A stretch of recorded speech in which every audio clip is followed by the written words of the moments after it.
ਜਿਨ੍ਹਾਂ ਦੀ ਜ਼ਿੰਮੇਵਾਰੀ ਹੁੰਦੀ ਹੈ ਕਿ ਦੇਸ਼ ਦੇ ਵਿੱਚ ਭ੍ਰਿਸ਼ਟਾਚਾਰ ਨੂੰ ਰੋਕਣਾ, ਉਹ ਨੇ ਦੇਸ਼ ਦੇ ਆਈਐਸ ਆਫੀਸਰ। ਪਰ ਉਹ ਖੁਦ ਇੰਨੇ ਭ੍ਰਿਸ਼ਟਾਚਾਰ ਦੇ ਵਿੱਚ ਲਿਪਤੇ ਜਾਂਦੇ ਨੇ ਕਿ ਉਹ ਹੀ ਲੁੱਟਣ ਲੱਗ ਪੈਂਦੇ ਨੇ ਰਲ ਕੇ ਸਿਆਸੀ ਲੀਡਰਾਂ ਦੇ ਨਾਲ। ਬਹੁਤ ਸਮੇਂ ਪਹਿਲਾਂ ਇੱਕ ਹਿੰਦੁਸਤਾਨ ਦੇ ਵਿੱਚ ਸਟੱਡੀ ਹੋਈ ਸੀ ਕਿ ਦੇਸ਼ ਦੇ ਵਿੱਚ ਸਭ ਤੋਂ ਜ਼ਿਆਦਾ ਕਰਪਟ ਕਿਹੜੀ ਜਮਾਤ ਆ, ਤੇ ਲੋਕਾਂ ਨੂੰ ਇਹ ਸੀ ਜ਼ਹਿਨ ਦੇ ਵਿੱਚ ਕਿ ਦੇਸ਼ ਦੇ ਸਿਆਸੀ ਲੀਡਰ ਹੋ ਸਕਦੇ ਨੇ। ਲੇਕਿਨ ਸਟੱਡੀ ਤੋਂ ਬਾਅਦ ਪਤਾ ਲੱਗਾ ਕਿ ਦੇਸ਼ ਨੂੰ ਲੁੱਟਣ ਵਾਲੀ ਜਿਹੜੀ ਸਭ ਤੋਂ ਜ਼ਿਆਦਾ ਜਿਹੜੀ ਆਜ਼ਾਦ ਭਾਰਤ ਤੋਂ ਬਾਅਦ ਲੌਬੀ ਆ, ਉਹ ਆਈਐਸ ਤੇ ਆਈਪੀਐਸ। ਅਸੀਂ ਹਰ ਰੋਜ਼ ਕੋਈ ਨਾ ਕੋਈ ਤੁਹਾਨੂੰ ਅਜਿਹੇ ਆਈਐਸ ਆਫੀਸਰ ਜਾਂ ਆਈਪੀਐਸ ਆਫੀਸਰ ਬਾਰੇ ਜਾਣਕਾਰੀ ਦਿੰਦੇ ਰਹਿੰਦੇ ਨੇ ਕਿ ਜਿਨ੍ਹਾਂ ਨੇ ਪੰਜਾਬ ਨੂੰ ਲੁੱਟਿਆ ਜਾਂ ਦੇਸ਼ ਨੂੰ ਲੁੱਟਿਆ।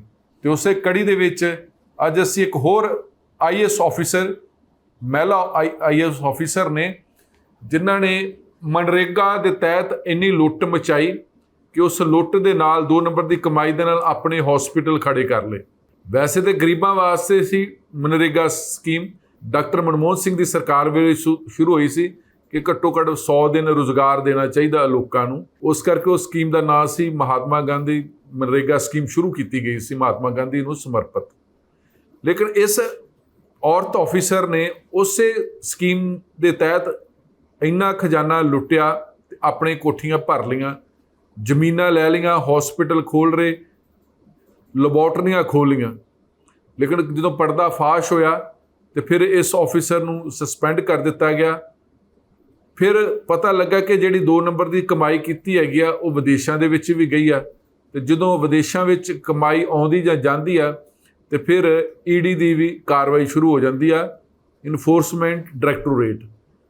ਹੁਣ ਇਸ ਔਰਤ ਨੇ ਜਿਹੜੇ 2 ਨੰਬਰ ਦੀ ਕਮਾਈ ਕੀਤੀ ਸੀ ਆਪਣੇ ਰਿਸ਼ਤੇਦਾਰਾਂ ਦੇ ਨਾਲ ਮਿਲ ਕੇ, ਈਡੀ ਨੇ ਜਿੰਨੀ ਵੀ ਪ੍ਰਾਪਰਟੀ ਬਣਾਈ, ਜਿਹੜੀ ਪਤਾ ਲੱਗਾ ਈਡੀ ਨੂੰ, ਹੋ ਸਕਦਾ ਜ਼ਿਆਦਾ ਹੋਵੇ, ਲੇਕਿਨ ਜਿੰਨੀ ਵੀ ਈਡੀ ਨੂੰ ਪਤਾ ਲੱਗਾ, ਚਾਹੇ ਹਸਪੀਟਲ ਸੀ, ਚਾਹੇ ਲੈਬੋਰਟਰੀ ਸੀ, ਜਾਂ ਹੋਰ ਸੈਂਟਰ ਸਨ, ਚਾਹੇ ਜ਼ਮੀਨ ਸੀ, ਉਹ ਸਾਰੀ ਜਿਹੜੀ ਸਥਾਈ ਤੌਰ ਤੇ ਈਡੀ ਨੇ ਉਹ ਪ੍ਰਾਪਰਟੀ ਜ਼ਬਤ ਕਰ ਲਈ ਆ, ਜਿਹੜੀ ਲਗਭਗ 83 ਕਰੋੜ ਰੁਪਏ ਦੀ ਬਣਦੀ ਆ। ਇਹ 83 ਕਰੋੜ ਰੁਪਏ ਦੀ ਪ੍ਰਾਪਰਟੀ ਜ਼ਬਤ ਹੋਈ। ਇਹ ਤੇ ਪਤਾ ਲੱਗਾ, ਹੋ ਸਕਦਾ ਕਿ ਜਿਸ ਪੱਧਰ ਤੇ ਇਸ ਆਫੀਸਰ ਨੇ ਘਪਲਾ ਕੀਤਾ ਸੀ ਉਹ ਹੋਰ ਵੀ ਹੋ ਸਕਦਾ, ਤੇ ਹਲੇ ਹੋਰ ਜਿਹੜੇ ਰਾਜ ਆ ਉਹ ਬਾਹਰ ਨਿਕਲਣੇ ਹਲੇ ਟਾਈਮ ਲੱਗੂਗਾ। ਲੇਕਿਨ ਫਿਲਹਾਲ ਇਸ ਔਰਤ ਜਿਹੜੀ ਆਈਐਸ ਆਫੀਸਰ ਆ, ਜਿਹਦਾ ਨਾਂ ਪੂਜਾ ਸਿੰਘਲ ਆ, ਬੜੇ ਸੀਨੀਅਰ ਆਈਐਸ ਆਫੀਸਰ ਨੇ, ਤੇ ਈਡੀ ਨੇ ਮਤਲਬ ਇਨਫੋਰਸਮੈਂਟ ਡਾਇਰੈਕਟੋਰੇਟ ਨੇ ਕਰੀਬ 83 ਕਰੋੜ ਦੀ ਜਿਹੜੀ ਪ੍ਰਾਪਰਟੀ ਆ ਉਹ ਜ਼ਬਤ ਕਰ ਲਈ ਆ, ਤੇ ਨਾਲ ਕਾਰਵਾਈ ਵੀ ਚੱਲ ਰਹੀ ਆ।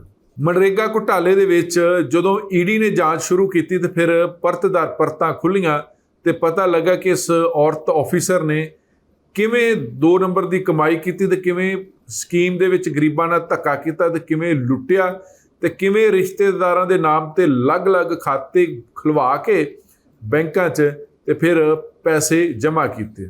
ਅਸਲ 'ਚ ਇਸ ਆਫੀਸਰ ਨੇ ਬੜੀ ਲੁੱਟ ਮਚਾਈ। ਸਰਕਾਰ ਪਿੱਛੇ ਸੀ, ਲੇਕਿਨ ਆਈਐਸ ਅਫਸਰਾਂ ਦਾ ਘੱਟ ਵਿਗੜਦਾ ਹੈਗਾ। ਲੇਕਿਨ ਇਹ ਕਾਬੂ ਉਦੋਂ ਆਈ ਜਦੋਂ ਈਡੀ ਨੇ ਕਾਰਵਾਈ ਸ਼ੁਰੂ ਕਰ ਦਿੱਤੀ, ਕਿਉਂਕਿ ਸਟੇਟ ਗੌਰਮੈਂਟ ਥੋੜ੍ਹਾ ਜਿਹਾ ਡਰ ਜਾਂਦੀਆਂ ਨੇ। ਜਿਵੇਂ ਪੰਜਾਬ ਦੇ ਵਿੱਚ ਨੀਲਮਾ ਆਈਐਸ ਆਫੀਸਰ ਦੇ ਕੇਸ ਦੇ ਵਿੱਚ ਹੋਇਆ ਕਿ ਉਹਨੂੰ ਨਾ ਗ੍ਰਿਫਤਾਰ ਕੀਤਾ ਗਿਆ, ਨਾ ਫੜਿਆ ਗਿਆ, ਨਾ ਉਹਦੇ ਖਿਲਾਫ ਜਾਂਚ ਸ਼ੁਰੂ ਕਰਨ ਦੇ ਆਦੇਸ਼ ਦਿੱਤੇ ਗਏ ਨੇ। ਲੇਕਿਨ ਜਦੋਂ ਸੈਂਟਰ ਦੀਆਂ ਏਜੰਸੀਆਂ ਆ ਜਾਂਦੀਆਂ ਨੇ, ਉਦੋਂ ਫਿਰ ਇਹ ਜਿਹੜੇ ਆਈਐਸ ਆਫੀਸਰ ਨੇ ਨੰਗੇ ਹੋ ਜਾਂਦੇ ਨੇ।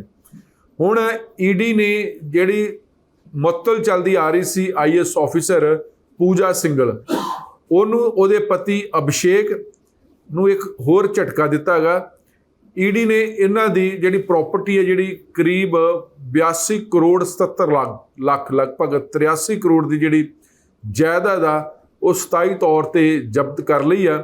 ਜ਼ਬਤ ਕੀਤੀ ਗਈ ਜਾਇਦਾਦ ਦੇ ਵਿੱਚ ਇੱਕ ਇਹਨਾਂ ਨੇ ਪਲਸ ਨਾਮਕ ਇੱਕ ਸੁਪਰ ਸਪੈਸ਼ਲਿਸਟੀ ਜਿਹੜਾ ਹਸਪੀਟਲ ਆ ਉਹ ਖੋਲ੍ਹਿਆ ਸੀ। ਇੱਕ ਪਲਸ ਨਾਮੀ ਡਾਇਗਨੋਸਟਿਕ ਐਂਡ ਅਮੇਜ਼ਿੰਗ ਸੈਂਟਰ ਇਹ ਖੋਲ੍ਹਿਆ ਸੀ। ਨਾਲ ਰਾਂਚੀ ਦੇ ਵਿੱਚ ਜ਼ਮੀਨ ਵੀ ਚੰਗੀ ਖਰੀਦੀ ਸੀ, ਉਹ ਵੀ ਜ਼ਬਤ ਕਰ ਲਈ ਹੈ। ਔਰ ਸਭ ਤੋਂ ਵੱਡੀ ਗੱਲ ਹੈ ਕਿ ਈਡੀ ਵੱਲੋਂ ਜਿਹੜਾ ਮਨਰੇਗਾ ਘੁਟਾਲੇ 'ਚ ਜਿਹੜੀਆਂ ਇਸ ਪ੍ਰਾਪਰਟੀਆਂ ਜ਼ਬਤ ਕੀਤੀਆਂ ਗਈਆਂ ਨੇ, ਨਾਲ ਉਹਦੇ ਵਾਸਤੇ ਉਹਨਾਂ ਨੇ ਪ੍ਰੋਵੀਜ਼ਨਲ ਅਟੈਚਮੈਂਟ ਆਰਡਰ ਵੀ ਜਾਰੀ ਕਰ ਦਿੱਤੇ ਗਏ ਨੇ। ਦੋਨਾਂ ਜਿਹੜੇ ਮੀਆਂ ਬੀਬੀ ਨੇ, ਇਹਨਾਂ ਵੱਲੋਂ ਜਿਹੜੀ ਈਡੀ ਦੀ ਜਿਹੜੀ ਐਜੂਕੇਟਿੰਗ ਅਥਾਰਟੀ ਨੂੰ ਚੈਲੰਜ ਕੀਤਾ ਸੀ, ਪਰ ਹੁਣ ਜਿਹੜੀ ਈਡੀ ਦੀ ਐਜੂਕੇਟਿੰਗ ਅਥਾਰਟੀ ਆ ਉਹਨੇ ਜਾਇਦਾਦ ਜ਼ਬਤ ਕਰਨ ਦੀ ਜਿਹੜੀ ਪ੍ਰਕਿਰਿਆ ਸੀ ਈਡੀ ਦੀ ਉਹ ਸਹੀ ਮੰਨੀ ਤੇ ਉਸ ਤੇ ਮੋਹਰ ਲਗਾ ਦਿੱਤੀ ਆ, ਔਰ ਨਾਲ ਹੀ ਆਰਡਰ ਪਾਸ ਕਰ ਦਿੱਤੇ ਨੇ ਕਿ ਜਿਹੜੀ ਪ੍ਰਾਪਰਟੀ ਆ ਜਾਇਦਾਦ ਇਹ ਸਥਾਈ ਤੌਰ ਤੇ ਜ਼ਬਤ ਕੀਤੀ ਜਾਵੇ। ਹੁਣ ਇਹ ਸਾਰੀ ਜਿਹੜੀ ਪ੍ਰਾਪਰਟੀ ਜ਼ਬਤ ਕੀਤੀ ਗਈ ਹੈ ਇਹ ਭਾਰਤ ਸਰਕਾਰ ਦੇ ਖਾਤੇ 'ਚ ਜਾਊਗੀ ਜਾਂ ਔਰ ਇਸ ਨੂੰ ਖਰੀਦਣ ਜਾਂ ਵੇਚਣ ਤੇ ਰੋਕ ਲੱਗੀ ਰਹੂਗੀ। ਹੁਣ ਜਿਹੜੀ ਪੂਜਾ ਸਿੰਗਲ ਆ ਕਿਵੇਂ ਕਾਬੂ ਆਈ? ਅਸਲ 'ਚ ਇਹ Jharkhand cadre the is officer ਉੱਥੇ ਤੈਨਾਤ ਸਨ। ਮਨਰੇਗਾ ਘੁਟਾਲਾ ਜਦੋਂ ਹੋਇਆ ਤਾਂ ਉਦੋਂ ਈਡੀ ਦੀ ਵੱਲੋਂ ਜਾਂਚ ਸ਼ੁਰੂ ਕੀਤੀ ਗਈ ਸੀ। ਜਾਂਚ ਦੇ ਵਿੱਚ ਪਤਾ ਚੱਲਿਆ ਸੀ ਕਿ ਇਸ ਘੁਟਾਲੇ ਵਿੱਚ ਘਪਲੇ ਵਿੱਚ ਆਈਐਸ ਆਫੀਸਰ ਪੂਜਾ ਸਿੰਗਲ ਨੇ ਕਿਵੇਂ ਪੈਸੇ ਲੁੱਟੇ ਤੇ ਕਿਵੇਂ ਕਮਾਏ, ਫਿਰ ਆਪਣੇ ਰਿਸ਼ਤੇਦਾਰਾਂ ਦੇ ਨਾਮ ਤੇ ਅਲੱਗ-ਅਲੱਗ ਬੈਂਕਾਂ 'ਚ ਖਾਤੇ ਖੁਲਵਾ ਕੇ ਪੈਸੇ ਜਮ੍ਹਾਂ ਕੀਤੇ। ਔਰ ਜਾਂਚ ਵਿੱਚ ਇਹ ਵੀ ਸਾਹਮਣੇ ਆਇਆ ਕਿ ਪੂਜਾ ਸਿੰਗਲ ਨੇ ਇਸ ਘਪਲੇ ਵਿੱਚ ਜਿਹੜੀ 2 ਨੰਬਰ ਦੀ ਕਮਾਈ ਦੇ ਨਾਲ ਜਿਹੜੇ ਮਨਰੇਗਾ 'ਚੋਂ ਪੈਸੇ ਲੁੱਟੇ ਸੀ ਉਹਦੇ ਨਾਲ ਹਸਪਤਾਲ ਬਣਾਏ ਨੇ, ਨਿਰਮਾਣ ਕੀਤੇ ਔਰ ਫਿਰ ਨਿਵੇਸ਼ ਵੀ ਕੀਤਾ। ਈਡੀ ਨੇ ਇਸ ਪੂਰੇ ਮਸਲੇ ਦੇ ਵਿੱਚ ਪੂਜਾ ਸਿੰਗਲ ਦੇ ਖਿਲਾਫ PMLA ਉਹਦੇ ਤਹਿਤ ਕੇਸ ਰਜਿਸਟਰ ਕਰਕੇ ਜਿਹੜੀ PMLA ਦੀ ਧਾਰਾ 66(2) ਆ ਉਹਦੇ ਤਹਿਤ ਰਾਜ ਸਰਕਾਰ ਨੂੰ ਰਿਪੋਰਟ ਭੇਜੀ। ਇਹ ਇੱਥੇ ਬਸ ਹੋਰ ਮਸਲਾ ਜਿਹੜਾ ਸਾਹਮਣੇ ਜ਼ਿਕਰ ਕਰਨ ਵਾਲਾ ਕਿ ਫਿਰ ਈਡੀ ਨੇ ਇਸ ਆਈਐਸ ਆਫੀਸਰ ਦੇ ਖਿਲਾਫ ਪ੍ਰੀਵੈਂਸ਼ਨ ਆਫ ਕਰਪਸ਼ਨ ਐਕਟ ਦੇ ਸਮੇਤ ਹੋਰ IPC ਧਾਰਾ ਤਹਿਤ ਕਾਰਵਾਈ ਕਰਨ ਦੇ ਵੀ ਸੂਬਾ ਸਰਕਾਰ ਨੂੰ ਚਿੱਠੀ ਲਿਖੀ, ਲੇਕਿਨ ਇਸ ਮਸਲੇ ਦੇ ਵਿੱਚ ਸੂਬਾ ਸਰਕਾਰ ਵੱਲੋਂ ਕੋਈ ਕਾਰਵਾਈ ਨਹੀਂ ਕੀਤੀ ਗਈ। ਜਿਵੇਂ ਅਸੀਂ ਜ਼ਿਕਰ ਕੀਤਾ ਕਿ IAS ਅਫਸਰ ਜਾਂ IPS ਅਫਸਰਾਂ ਦੇ ਖਿਲਾਫ ਸੂਬਾ ਸਰਕਾਰ ਜ਼ਿਆਦਾਤਰ ਕਾਰਵਾਈ ਨਹੀਂ ਕਰਦੀਆਂ, ਡਰ ਜਾਂਦੀਆਂ ਨੇ। IAS ਅਫਸਰ ਡਰਾ ਜਾਂਦੇ ਨੇ, ਜਿਵੇਂ ਪੰਜਾਬ ਦੇ ਵਿੱਚ ਵੀ ਹੋਇਆ। ਨੀਲਮਾ ਨੂੰ ਫੜਿਆ ਨਹੀਂ ਤੇ 7 ਜਣੇ ਫੜ ਲਏ ਜਿਹੜਾ ਉਦਯੋਗਿਕ ਘੁਟਾਲਾ ਹੋਇਆ। ਨੀਲਮਾ ਇੱਕ IAS ਆਫੀਸਰ ਆ। ਪੰਜਾਬ ਦੇ 100 IAS ਆਫੀਸਰ ਇਕੱਠੇ ਹੋ ਗਏ, ਭਗਵੰਤ ਮਾਨ ਸਾਹਿਬ ਮੁੱਖ ਮੰਤਰੀ ਪੰਜਾਬ ਕੋਲ ਚਲੇ ਗਏ। ਭਗਵੰਤ ਮਾਨ ਸਾਹਿਬ ਨੇ ਉਹ ਫਾਈਲ ਦੱਬ ਲਈ, ਨਾ ਇਸ ਨੀਲਮਾ ਦੇ ਖਿਲਾਫ ਕੇਸ ਸ਼ੁਰੂ ਕਰਨ ਦੀ ਆਗਿਆ ਦਿੱਤੀ, ਨਾ ਅਰੈਸਟ ਕਰਨ ਦੇ ਆਦੇਸ਼ ਦਿੱਤੇ। ਮਤਲਬ ਪਰਦਾ ਜਿਹਾ ਪਾਤਾ IAS ਅਫਸਰਾਂ ਨਾਲ ਮਿਲ ਕੇ।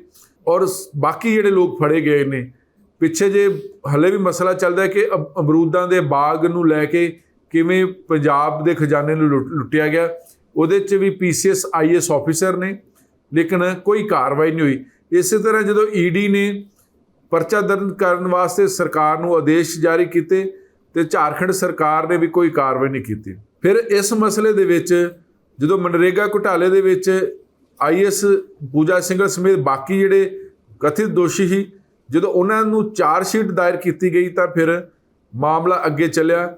ਔਰ ਮਾਮਲੇ ਦੀ ਜਦੋਂ ਜਾਂਚ ਜਾਰੀ ਸੀ ਤੇ ਫਿਰ ਈਡੀ ਨੇ 6 ਮਈ 2022 ਨੂੰ ਜਿਹੜੀ ਪੂਜਾ ਸਿੰਗਲ ਆ ਤੇ ਉਹਦੇ ਜਿਹੜੇ CA ਸੁਮਨ ਕੁਮਾਰ ਸਮੇਤ ਬਾਕੀ ਲੋਕਾਂ ਦੇ ਠਿਕਾਣਿਆਂ ਤੇ ਛਾਪੇਮਾਰੀ ਕੀਤੀ ਤੇ ਈਡੀ ਨੂੰ ਮੌਕੇ ਤੋਂ 19 ਕਰੋੜ 41 ਲੱਖ ਰੁਪਏ ਮਿਲੇ ਸੀ। ਉਹ ਫਿਰ ਈਡੀ ਨੇ ਕਬਜ਼ੇ ਵਿੱਚ ਲੈ ਲਏ। ਫਿਰ ਇਸ ਮਸਲੇ ਦੇ ਵਿੱਚ 11 ਮਈ 2022 ਨੂੰ ਪੂਜਾ ਸਿੰਗਲ ਦੀ ਗ੍ਰਿਫਤਾਰੀ ਹੋਈ। ਉਸ ਤੋਂ ਬਾਅਦ ਜੋ ਗ੍ਰਿਫਤਾਰੀ ਹੋਈ ਤੇ ਫਿਰ ਸਰਕਾਰ ਨੂੰ ਸਸਪੈਂਡ ਕਰਨਾ ਪਿਆ, ਮੁਅੱਤਲ ਕਰਨਾ ਪਿਆ। ਤੇ ਇਸ ਮਸਲੇ ਦੇ ਵਿੱਚ ਹੁਣ ਕਰੀਬ 83 ਕਰੋੜ ਰੁਪਏ ਦੀ ਜਿਹੜੀ ਪ੍ਰਾਪਰਟੀ ਆ ਉਹ ਸਰਕਾਰ ਈਡੀ ਨੇ ਅਟੈਚ ਕਰ ਦਿੱਤੀ ਹੈਗੀ ਆ। ਔਰ ਪੂਜਾ ਸਿੰਗਲ ਕਾਫੀ ਸੀਨੀਅਰ ਆਫੀਸਰ ਸਨ। ਈਡੀ ਦੀ ਨੂੰ ਵੀ ਚੈਲੰਜ ਕੀਤਾ ਸੀ, ਲੇਕਿਨ ਈਡੀ ਨੇ ਵੀ ਜਿਹੜੀ ਈਡੀ ਦੀ ਐਜੂਕੇਟਿੰਗ ਅਥਾਰਟੀ ਉਹਨਾਂ ਨੇ ਈਡੀ ਦੀ ਕਾਰਵਾਈ ਨੂੰ ਸਹੀ ਕਰਾਰ ਦਿੱਤਾ ਸੀ, ਜਿਸ ਦੇ ਚੱਲਦਿਆਂ ਹੁਣ ਇਹਨਾਂ ਦੀ ਜਿਹੜੀ ਪ੍ਰਾਪਰਟੀ ਆ ਉਹ ਅਟੈਚ ਹੋ ਚੁੱਕੀ ਆ। ਔਰ ਸਭ ਤੋਂ ਵੱਡੀ ਗੱਲ ਹੈ ਕਿ ਜਦੋਂ ਇਹਦੇ ਘਰੋਂ ਛਾਪੇਮਾਰੀ ਦੌਰਾਨ 19 ਕਰੋੜ 76 ਲੱਖ ਦੇ ਆਸ-ਪਾਸ ਕੈਸ਼ ਨਗਦ ਬਰਾਮਦ ਕੀਤਾ ਗਿਆ ਤੇ ਉਸ ਤੋਂ ਬਾਅਦ ਇਹਦੇ ਖਿਲਾਫ ਪਰਚੇ ਦਰਜ ਹੋਏ ਸੀ। ਔਰ ਇਸ ਨੇ ਫਿਰ ਐਜੂਕੇਟਿੰਗ ਅਥਾਰਟੀ ਦੇ ਜਿਹੜਾ 31 ਅਕਤੂਬਰ 2022 ਦੇ ਤਹਿਤ ਇਹਨੇ ਫਿਰ ਚੈਲੰਜ ਕਰਨ ਦੀ ਕੋਸ਼ਿਸ਼ ਵੀ ਕੀਤੀ ਸੀ, ਲੇਕਿਨ 11 ਮਈ ਨੂੰ ਇਹਨੂੰ ਅਰੈਸਟ ਕਰ ਲਿਆ ਗਿਆ ਸੀ। ਔਰ ਉਸ ਤੋਂ ਬਾਅਦ ਇਹ ਜੇਲ੍ਹ ਦੇ ਵਿੱਚ ਰਹੀ। ਔਰ ਇਹ ਵੀ ਹੁਣ ਇਹਨਾਂ ਨੇ ਸੁਪਰੀਮ ਕੋਰਟ ਦੇ ਵਿੱਚ ਵੀ ਜ਼ਮਾਨਤ ਵਾਸਤੇ ਅਪੀਲ ਕੀਤੀ ਸੀ, ਲੇਕਿਨ ਉਹ ਸੁਪਰੀਮ ਕੋਰਟ ਵੱਲੋਂ ਇਹਨਾਂ ਦੀ ਜਿਹੜੀ ਅਪੀਲ ਆ ਉਹ ਰੱਦ ਹੋ ਗਈ ਸੀ ਤੇ ਹਲੇ ਪੂਜਾ ਸਿੰਗਲ ਜੁਡੀਸ਼ੀਅਲੀ ਕਸਟਡੀ ਦੇ ਵਿੱਚ ਆ। ਹਲੇ ਜਿਹੜੀ ਕੇਸ ਆ ਉਹ ਚੱਲ ਰਿਹਾ ਹੈਗਾ, ਲੇਕਿਨ ਫਿਲਹਾਲ ਜਿਹੜੀ ਅਸੀਂ ਜਾਣਕਾਰੀ ਤੁਹਾਡੇ ਨਾਲ ਸਾਂਝੀ ਕੀਤੀ ਕਿ ਕਿਵੇਂ ਦੇਸ਼ ਦੇ IAS ਆਫੀਸਰ ਕਿਵੇਂ ਲੁੱਟਦੇ ਹੈਗੇ ਨੇ ਤੇ ਕਿਵੇਂ ਇਹਨਾਂ ਦੇ ਘਰੋਂ 20-20 ਕਰੋੜ ਰੁਪਇਆ ਕਰੀਬ ਨਗਦ ਮਿਲਦਾ ਹੈਗਾ। ਤੇ ਹੁਣ ED ਨੇ ਰੈਗੂਲਰ ਤੌਰ ਤੇ ਪੂਜਾ ਸਿੰਗਲ ਜਿਹੜੇ IAS ਆਫੀਸਰ ਸਨ, ਜਿਹੜੇ ਮਨਰੇਗਾ ਸਕੈਮ ਵਿੱਚ ਫੜੇ ਗਏ ਸੀ, ਸਸਪੈਂਡ ਹੋ ਗਏ ਸੀ ਔਰ ਇਸ ਟਾਈਮ ਜੁਡੀਸ਼ੀਅਲੀ ਕਸਟਡੀ 'ਚ ਆ, ਉਹਨਾਂ ਦੇ ਟੱਬਰ ਦੀ ਕਰੀਬ 82 ਕਰੋੜ 77 ਲੱਖ ਲਗਭਗ 83 ਕਰੋੜ ਰੁਪਏ ਦੀ ਪ੍ਰਾਪਰਟੀ ਅਟੈਚ ਕਰ ਦਿੱਤੀ ਗਈ ਹੈ। ਸਵਾਲ ਆ ਕਿ ਇਹ ਦੇਸ਼ ਦੇ ਉਹ IAS ਆਫੀਸਰ ਜਿਨ੍ਹਾਂ ਨੇ ਕਰਪਸ਼ਨ ਰੋਕਣੀ ਦੀ, ਲੇਕਿਨ ਇਹ ਸਭ ਤੋਂ ਵੱਧ ਇਹ ਕਰਪਸ਼ਨ ਕਰਦੇ ਨੇ। ਪਿੱਛੇ ਜੇ ਰਾਜ ਸਭਾ ਦੇ ਵਿੱਚ ਇੱਕ ਸਵਾਲ ਵੀ ਲੱਗਾ ਸੀ ਕਿ ਕਿੰਨੇ IAS ਕਿੰਨੇ IPS ਅਫਸਰ ਦੇ ਖਿਲਾਫ ਕਰਪਸ਼ਨ ਦੇ ਕੇਸ ਚੱਲ ਰਹੇ ਨੇ, ਕਿੰਨਾਂ ਦੇ ਖਿਲਾਫ ਸ਼ਿਕਾਇਤਾਂ, ਤੇ ਤੁਸੀਂ ਹੈਰਾਨ ਹੋ ਜਾਓਗੇ ਸੁਣ ਕੇ। ਇਹ ਨਹੀਂ ਹੈ ਕਿ 100 IAS ਜਾਂ IPS ਨੇ ਜਾਂ 200 ਆ, 300 ਆ, 400, 1000 ਤੋਂ ਵੱਧ IAS IPS ਆਫੀਸਰ ਆ ਜਿਨ੍ਹਾਂ ਦੇ ਖਿਲਾਫ ਕਰਪਸ਼ਨ ਦੇ ਕੇਸ ਦੇ ਵਿੱਚ, ਭ੍ਰਿਸ਼ਟਾਚਾਰ ਦੇ ਮਸਲਿਆਂ ਦੇ ਵਿੱਚ ਸ਼ਿਕਾਇਤਾਂ ਚੱਲ ਰਹੀਆਂ। ਲੇਕਿਨ ਕਿਉਂਕਿ IAS ਲੌਬੀ ਇਕੱਠੀ ਹੋ ਜਾਂਦੀ ਆ ਤੇ ਆਪਣੇ ਸਾਥੀਆਂ ਨੂੰ ਛਡਾਉਣ ਵਾਸਤੇ, ਰਾਹ ਦੇਣ ਵਾਸਤੇ ਇਹ ਸੂਬਾ ਸਰਕਾਰਾਂ ਤੇ ਦਬਾਅ ਪਾਉਂਦੀਆਂ ਨੇ ਇਹ ਲੌਬੀ। ਪਰ ਜਦੋਂ ED ਵਰਗੀਆਂ ਜਾਂ CBI ਵਰਗੀਆਂ ਏਜੰਸੀਆਂ ਇਹਨਾਂ ਨੂੰ ਗ੍ਰਿਫਤਾਰ ਕਰਦੀਆਂ, ਫਿਰ IAS ਲੌਬੀ ਦਾ ਦਬਾਅ ਨਹੀਂ ਚੱਲਦਾ।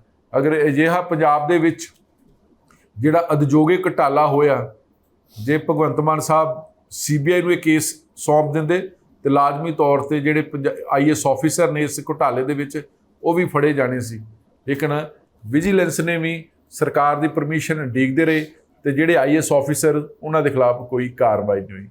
ਫਿਲਹਾਲ ਦੇਖਦੇ ਹਾਂ ਕਿ ਪੂਜਾ ਸਿੰਗਲ ਦੀ ਜਿਹੜੀ ਕਰੀਬ 83 ਕਰੋੜ ਦੀ ਪ੍ਰਾਪਰਟੀ ਰੈਗੂਲਰ ਤੌਰ ਤੇ ਅਟੈਚ ਕੀਤੀ ਗਈ ED ਵੱਲੋਂ, ਆਉਣ ਵਾਲੇ ਸਮੇਂ 'ਚ ਹੋਰ ਕੀ ਕੁਝ ਖੁਲਾਸੇ ਨਿਕਲਦੇ, ਕੀ ਵਿਦੇਸ਼ਾਂ ਦੇ ਵਿੱਚ ਜਾਂ ਦੇਸ਼ ਦੇ ਹੋਰ ਕੋਨਿਆਂ 'ਚ ਵੀ ਪੂਜਾ ਸਿੰਗਲ ਨੇ ਪ੍ਰਾਪਰਟੀ ਬਣਾਈ ਸੀ। ਫਿਲਹਾਲ ਤੁਹਾਡਾ ਬਹੁਤ ਬਹੁਤ ਸ਼ੁਕਰੀਆ। ਇਸੇ ਤਰ੍ਹਾਂ ਦੇਖਦੇ ਰਹੋ ABC ਪੰਜਾਬ। ਧੰਨਵਾਦ।